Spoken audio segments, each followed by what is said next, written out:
श्री राशिष आचार्य। मान्यवर बाचस्पति महोदय, मु मान्यवर मंत्री उत्तर जाना चाहूँगी जे युवक युवती कथा कहते जत्र नार्यस्त पूज्यते तत्र रमन्त देवता।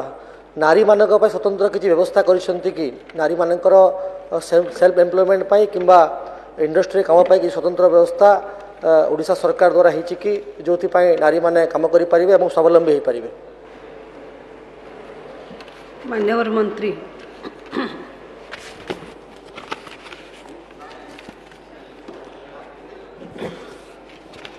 मान्यवर बाचस्पति महोदय, आम सरकार युवती माने किभली भाव में अधिक रु अधिक रोजगारक्षम हे तापाई व्यवस्था करने खाली आम व्यवस्था तो करवानी, प्रथम से माने एजुकेटेड हवा दरकार, से माने जानिबा दरकार, से माने टेक्निकाली साउंड हवा दरकार। से महिला माने आम विभाग रे जो योजना अच्छी सुदक्षा योजना, सुदक्षा योजन किभली भाव में छात्री माने जोड़ी हेबे एवं पाठ पढ़े से सरकार तरफ व्यवस्था करा जायछि। साधारण वर्गर छात्री मानक पई छात्रीवासी रोहुतिबा छात्री मानकु मासिक 1500 टंका एवं 500 टंकार भरण पोषण पई मध्य भत्ता देउचंती। अनुसूचित जाति जनजाति छात्री मानक पई मासिक 400 टंका एवं दिबाधायी मानकु मासिक 150 टंकार अंतरराशि आर्थिक सहायता भाव में प्रदान करा जाउछि।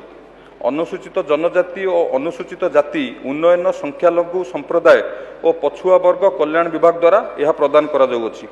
सरकारी बहुवृत्ति अनुष्ठान मानकर अध्यक्ष मानकु साधारण वर्गर प्रति छात्री पिछा 28 टंकार नामलेखा शुल्क प्रदान करा जाउछि। अनुसूचित जाति अनुसूचित जनजाति छात्री पई एही सुविधा पोस्ट मैट्रिक स्कॉलरशिप द्वारा प्रदान करा जाउछि। छात्रीवास रोहुतिबा साधारण वर्गर छात्री मानक भड़ा पई प्रति छात्री पिछा 3000 टंका सरकारी बहुवृत्ति अनुष्ठान मानकर अध्यक्ष मानकु दिया जाउछि। अनुसूचित जाति अनुसूचित जनजाति छात्री पई एही सुविधा पोस्ट मैट्रिक स्कॉलरशिप द्वारा प्रदान करा जाउछि। राज्य बाहर पोस्ट डिप्लोमा प्लेसमेंट पाइथिबा छात्री मानकु आर्थिक सहायता भाव में 5000 टंका मध्य प्रदान करा जाउछि। 3000 छात्री मानकु वैषयिक शिक्षा प्रति सचेतकरण करने लक्ष्य नहीं प्रति छात्री पिछा 1000 टंका खर्च करा जाउछि। एटा केवल सुदक्षा योजना माध्यम रे किबळी छात्री माने प्रोत्साहित हेबे एवं टेक्निकल एजुकेशन सहित जोड़ी रहिबे आर व्यवस्था करा जाउछि। ता सहित मध्य स्किल डेवलपमेंट सेंटर रे मध्य छात्री मानक पई मध्य स्वतंत्र व्यवस्था करा जाउछि, जहा द्वारा छात्री माने आगामी दिन रे अधिक नियुक्ति पाइबे एवं अधिक तंकर पास आउट हार बढ़िबो। या द्वारा मध्य सुदक्षा योजना द्वारा प्रति वर्ष इनक्रीज होउछि छात्री मानकर टेक्निकल एजुकेशन को आसीबा पई। धन्यवाद। मान्यवर विधायक।